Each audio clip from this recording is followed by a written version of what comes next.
तो 12 पाठ क्या है आपका? वृत्तों से संबंधित क्षेत्रफल। वृत्तों से संबंधित, वृत्त को अंग्रेजी में सर्कल कहते हैं, क्षेत्रफल को एरिया बोलते हैं। ठीक है, तो चूंकि वृत्तों से संबंधित हम लेसन पढ़ने जा रहे हैं, वृत्तों से संबंधित लेसन पढ़ने जा रहे हैं, तो हम वृत्त के बारे में जानकारी लेंगे थोड़ा सा, है ना। ये जो आपका दिख रहा है इसको हम एक्सप्लेन करते हैं, इससे क्या होगा, आपका ऑब्जेक्टिव भी तैयार होगा। ठीक है, तो शुरू करते हैं शुरू से। ठीक है, तो ये आपका क्या हो गया, वृत्त हो गया। ठीक है, ये जो है जगह बीच, इसको क्या कहेंगे, इसको केंद्र कहेंगे। क्या कहेंगे इसको? केंद्र। तो यहाँ लिख सकते हैं केंद्र। इसको हमेशा ओ से दर्शाते हैं। किससे दर्शाते हैं? किसी और से भी दर्शा सकते हैं, लेकिन ओ हो गया। ठीक ना। अच्छा, उसके बाद क्या हो गया, जो केंद्र से परिधि तक एक लाइन जाएगी, केंद्र से परिधि तक एक लाइन जाएगी, तो वो क्या कहलाएगी? त्रिज्या कहलाएगी। क्या कहलाएगी? त्रिज्या कहलाएगी, जिसको आप आर से समझ सकते हैं। किससे समझ सकते हैं? आर से। तो मतलब केंद्र से जो ये, इसको बॉर्डर कह लीजिए, बाउंड्री कह लीजिए, कुछ भी कह लीजिए, है ना। तो यहाँ तक जब जाएगी तो वो क्या कहलाएगी? त्रिज्या कहलाएगी। ठीक है, और यदि वृत्त को सीधा सीधा दो भाग में कोई बांट दे, लाइन, कोई ऐसा लाइन जो वृत्त को दो भागों में बांट दे, तो उसको क्या कहेंगे? व्यास कहेंगे। और व्यास को अंग्रेजी में डायमीटर कहते हैं, इसलिए डी से समझते हैं, और त्रिज्या को आर लिखे हैं क्योंकि इसको अंग्रेजी में रेडियस कहते हैं। ठीक है, समझ में आ रही है बात। उसके बाद इसमें आप बहुत सारा व्यास खींच सकते हैं, ऐसे खींच दीजिए, ऐसे खींच दीजिए, कहीं भी लाइन जो है आप खींच देंगे तो ये सारा क्या हो जाएगा, आपका व्यास हो जाएगा। ठीक है, उसके बाद जो है एक ये लाइन देख लीजिए, ये भी वृत्त को दो भागों में बांट रहा है। ये भी लाइन जो है वृत्त को दो भागों में बांट रहा है। तो इस लाइन को क्या कहते हैं? इस लाइन को कहते हैं जीवा। इस लाइन को क्या कहते हैं? जीवा कहते हैं। तो यहाँ आप ध्यान से देखेंगे तो जो ये लाइन है वैसे ये भी लाइन है, तो आप इसको भी जीवा कह सकते हैं, इसको भी जीवा कहते हैं। ठीक ना। लेकिन यहाँ ये क्या है, सबसे बड़ी है ये, तो सबसे बड़ी जीवा, ये ऑब्जेक्टिव में आ सकता है कि सबसे बड़ी जीवा को क्या कहते हैं, तो व्यास कहते हैं, है ना। कहने का सीधा सा मतलब ये हुआ कि जो वृत्त को दो समान भागों में बांटे वो व्यास है ना। कहीं भी खींच दीजिए, इधर भी खींचेंगे, चाहे ऐसे खींचेंगे, कहीं भी खींचेंगे, दो समान भाग में बट गया तो वो क्या कहलाएगा, वो लाइन व्यास कहलाएगा, जिसके वजह से वृत्त बटा है। और सिर्फ दो भागों में बटे, जैसे ये जो लाइन खींचे ना, तो इससे एक ये हो गया और एक ये पूरा हुआ, है ना।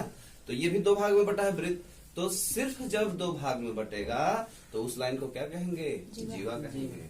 और जब दो समान भाग में बटेगा तो उसको क्या कहेंगे, व्यास कहेंगे। और व्यास सबसे बड़ा होता है। आगे चलिए, यहाँ देख रहे हैं वृत्त बना हुआ है, तो यहाँ थोड़ा सा कंफ्यूजन हो जाता है। परिधि, है ना, वृत्त की परिधि और क्षेत्रफल में, तो सिंपल सा बात है कि परिधि का मतलब होता है बाउंड्री, उसका किनारा। कोई भी वृत्त हो, है ना, कोई भी वृत्त हो, उसका किनारा क्या कहलाएगा, परिधि। तो परिधि के लिए आप एग्जाम्पल ले सकते हैं चूड़ी का, है ना। चूड़ी जो होता है वो किसका एग्जाम्पल होगा, परिधि का। ठीक है, और क्षेत्रफल का मतलब ये पूरा, क्षेत्रफल का मतलब ये पूरा, जितना ये जगह ले रहा है, ये जो वृत्त बना हुआ है, ये जितना जगह ले रहा है, ये क्या कहलाएगा, क्षेत्रफल। तो रोटी आपका क्षेत्रफल का उदाहरण हो सकता है। समझ रहे बात को। तो कभी भी परिधि की बात आए क्वेश्चन के अंदर, या उस तरह से संबंधित कि जिसमें किनारा किनारा का बात हो रहा हो, ऐसा सेंस आए क्वेश्चन में कि किनारे किनारे का बात हो रहा है, तो आप परिधि का इस्तेमाल करेंगे। और जहां लगे कि पूरा का बात हो रहा है उसमें क्या आएगा, क्षेत्रफल। तो परिधि और क्षेत्रफल का सूत्र आप यहाँ लिख सकते हैं 2 पाई आर। ये परिधि का सूत्र हो गया और क्षेत्रफल का सूत्र क्या होगा, पाई आर का स्क्वायर। जाहिर सी बात है कि परिधि जो है कम होगा और क्षेत्रफल जो है ज्यादा होगा। यदि आर का मान हम दोनों में सेम रखें तो परिधि ज्यादा हो सकता है, क्षेत्रफल कम हो सकता है ना। अक्सर मामलों में क्षेत्रफल आपका ज्यादा होगा। जैसे मान लीजिए इसमें 1 आप लेते हैं तो 2 पाई और 1 लेते हैं तो 2 पाई होगा, ठीक है। यहाँ जब लेंगे आप 1 तो यहाँ क्या हो जाएगा, पाई। यहाँ क्या होगा, पाई। तो यहाँ तो आपको कम दिख रहा है, लेकिन यदि आर थोड़ा सा बढ़ेगा ना तो क्षेत्रफल का मात्रा जो है आपका अंक जो है बढ़ जाएगा। जैसे मान लीजिए 4 लेते हैं तो 4 का इसमें गुणा कर देंगे तो कितना हो जाएगा, 8। लेकिन यहाँ आप 4 लेते हैं तो 4 चौको क्या हो जाएगा, 16। अब ये देखिए बढ़ गए, ठीक है। तो कुछ अंक में नहीं बढ़ता है, बाकी अक्सर ये क्या रहता है, बढ़ जाता है, क्योंकि है ना क्षेत्रफल परिधि से हमेशा क्या होता है, ज्यादा होता है। देखने में भी लग रहा है इतना इलाका 6 का हुआ है तो ज्यादा हुआ है ना। तो ये एक थोड़ा सा समझने वाला चीज हो गया, ठीक है। अच्छा, अब इसमें आप आगे चलेंगे तो ये त्रिज्या है, ध्यान से देखिए ये क्या है, त्रिज्या है, ठीक है। तो त्रिज्या के वजह से ये वृत्त 2 खंडों में बटा हुआ है, ये वृत्त 2 खंडों में बटा हुआ है। तो ये जो छोटा वाला खंड है इसको क्या कहेंगे, लघु त्रिज्य खंड, और ये जो बड़ा वाला खंड है इसको क्या कहेंगे, त्रिज्य खंड, ठीक है। तो त्रिज्य खंड का एक सूत्र भी होता है, त्रिज्य खंड का सूत्र भी होता है। तो क्या सूत्र होता है, थीटा बटे 360, और इसमें कहीं भी आप ऊपर में 2 पाई आर ले लीजिए, है ना। ये स्क्वायर होगा ना, सॉरी आप याद नहीं किए हैं ये, हाँ हाँ हाँ, क्यों देखिएगा समझिएगा। अब यहाँ कंफ्यूजन होता है तो इसमें आपको समझना है कि ये जो लघु त्रिज्य खंड है ये है कहाँ, तो ध्यान से देखिए यहाँ है, कहाँ है, यहाँ है। तो ये क्या है, क्षेत्रफल है ना, तो इसी का सूत्र तो आएगा यहाँ, समझ गए बात को। तो इसमें कंफ्यूज नहीं होना है। जब यहाँ लिख दिया है कि लघु त्रिज्य खंड है ना, ये लघु त्रिज्य खंड, तो त्रिज्य खंड ये है आपका, तो लघु त्रिज्य खंड का जब आप क्षेत्रफल निकाल रहे हैं तो क्षेत्रफल का ही सूत्र आएगा, ठीक है। और एक्स्ट्रा क्या आ जाएगा, थीटा बटे 360। तो ये जो जगह है ना, ये जगह थीटा होता है, ये जगह क्या होता है आपका, थीटा होता है। तो यहाँ और इधर भी थीटा हो जाएगा, है ना, ये थीटा होता है ना। और यहाँ भी क्या होता है, थीटा होता है। यहाँ भी आपका क्या होता है, थीटा होता है। ये ठीक है, समझ पा रहे हैं बात को। तो लघु त्रिज्य खंड का क्षेत्रफल का सूत्र क्या हो गया, ये हो गया, ठीक है। उसी तरह से आप दीर्घ का भी निकाल सकते हैं, दीर्घ का भी निकाल सकते हैं।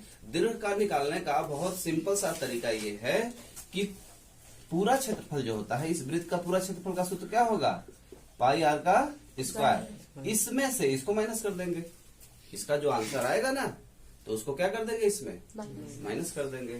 तो इस तरह से आपका दीर्घ त्रिज्य खंड का क्षेत्रफल निकल के आ जाएगा। अच्छा, यहाँ एक चीज और समझना है, ये यहाँ से लेकर के यहाँ तक ये जो बॉर्डर है, ये जो बॉर्डर है इसको क्या कहते हैं, लघु चाप कहेंगे। क्या कहेंगे, चाप कहेंगे। और ये जो बड़ा वाला हो गया ये, इसको क्या कहेंगे, दीर्घ चाप कहेंगे। तो लघु चाप का क्या हो जाएगा सूत्र, तो सेम यही चीज आएगा, ठीक है, सेम यही चीज आएगा। क्योंकि ये परिधि से बना है, ध्यान से देखिए क्या है, समझाया था ना कि ये परिधि होता है, तो वहां परिधि का सूत्र आ जाएगा, है ना, 2 पाई आर, ठीक है। इसको आप कहीं भी लिख दीजिए, यहाँ लिख दीजिए, इधर बड़े भी लिख दीजिए, कहीं भी लिख दीजिए, उससे कोई फर्क नहीं है, ठीक है। अब आगे चलिए, अब यहाँ है वृत्तखंड। क्या है ये, वृत्तखंड। यानी कहने का मतलब ये हुआ कि ये वृत्त जो है ये 2 भागों में बट गया है। वृत्त कितने भागों में बट गया है, 2 भागों में बटा हुआ है। तो जब वृत्त दो भागों में बटा हुआ है तो उसको क्या कहेंगे? वृत्त का खंड कहेंगे। तो जो बड़ा वाला है उसको क्या कहेंगे? दीर्घ वृत्त खंड कहेंगे, और जो छोटा वाला है उसको क्या कहेंगे? लघु वृत्त कहेंगे, है ना। अच्छा, और आगे चलिए। तो आपका ध्यान से देख रहे होंगे तो यहाँ पाएंगे आप कि वृत्त है और इसको 4 भागों में बांट दिया, फर्स्ट, सेकेंड, थर्ड, फोर्थ, 4 भागों में बटा हुआ है। तो आप इसको क्या समझिएगा? वृत्त का चतुर्थांश समझिएगा, मतलब चौथा हिस्सा। मतलब कौन सा हिस्सा? चौथा हिस्सा। तो इन सबको मिटा दीजिए तो आपका वृत्त का चतुर्थांश क्या दिख रहा है आपको? सिर्फ ये। वृत्त का चतुर्थांश कौन है? सिर्फ ये। तो इसका सूत्र भी हम बना सकते हैं, है ना। तो पूरे वृत्त का क्षेत्रफल क्या होता है? पाई आर स्क्वायर होता है ना, बट्टे 4 कर देंगे तो चौथा हिस्सा निकल के आ जाएगा। मतलब पूरे वृत्त के क्षेत्रफल में से चौथा हिस्सा आपका आ जाएगा। यही बात हम समझाए हैं अर्धवृत्त। तो अर्धवृत्त का मतलब क्या हुआ? ये अर्धवृत्त का क्या हुआ? मतलब आधा वृत्त। तो यहाँ भी सूत्र आप बना सकते हैं। पूरे वृत्त का सूत्र क्या है? पाई आर स्क्वायर है बट्टा 2 कर दीजिए। लघु वृत्त और दीर्घ वृत्त का क्या खंड है? दीर्घ वृत्त खंड और लघु लघु वृत्त खंड, हाँ, उसका भी सूत्र होता है, उसको भी बता देंगे। अच्छा, आगे चलिए। अब यहाँ पास इस पाठ में आपको समबाहु त्रिभुज का भी क्षेत्रफल दिखेगा और समकोण त्रिभुज का भी क्षेत्रफल दिखेगा। तो त्रिभुज के अंदर हो चाहे कहीं भी हो, समबाहु का मतलब होता है तीनों भुजाएं बराबर। समबाहु का मतलब क्या होता है? तीनों भुजाएं बराबर। हाँ, तो देखिए, जो आपका दीर्घ त्रिज्य खंड है उसका सूत्र क्या बताए थे कि पूरे वृत्त के क्षेत्रफल में से आप लघु वाले का माइनस कर देंगे तो निकल जाएगा। यदि आपको यही सूत्र यूज करना है तो उसके लिए क्या करना होगा? थीटा का मान इसका पता करना होगा। तो थीटा का मान पता करने के लिए मान लीजिए 60 है और पूरे का क्या होता है? 360 होता है। तो 360 में से 60 घटा देंगे तो ये बड़े वाले त्रिज्य खंड का थीटा निकल के आएगा। फिर यही सूत्र आप यूज कर सकते हैं त्रिज्य खंड में, ठीक है। और नहीं तो ये भी है, दोनों आप यूज कर सकते हैं। अब आ जाइए लघु वृत्त खंड। तो लघु वृत्त खंड में जब आ रहे हैं या दीर्घ वृत्त खंड में आ रहे हैं तो यहाँ भी वही चीज है, ठीक है। तो चूंकि क्षेत्रफल से ही ये है, ये क्षेत्रफल ही है ना, तो इसी को यूज करेंगे। तो ध्यान से देखिए, इसका सूत्र क्या बनेगा? थीटा गुणे पाई आर स्क्वायर बटे 360 गुणे है कि माइनस है? Minus 1/2 r square sine theta, ठीक है। ये है सूत्र, थोड़ा बड़ा सूत्र है ना, लेकिन इससे आपका क्वेश्चन का आंसर जल्दी से आएगा।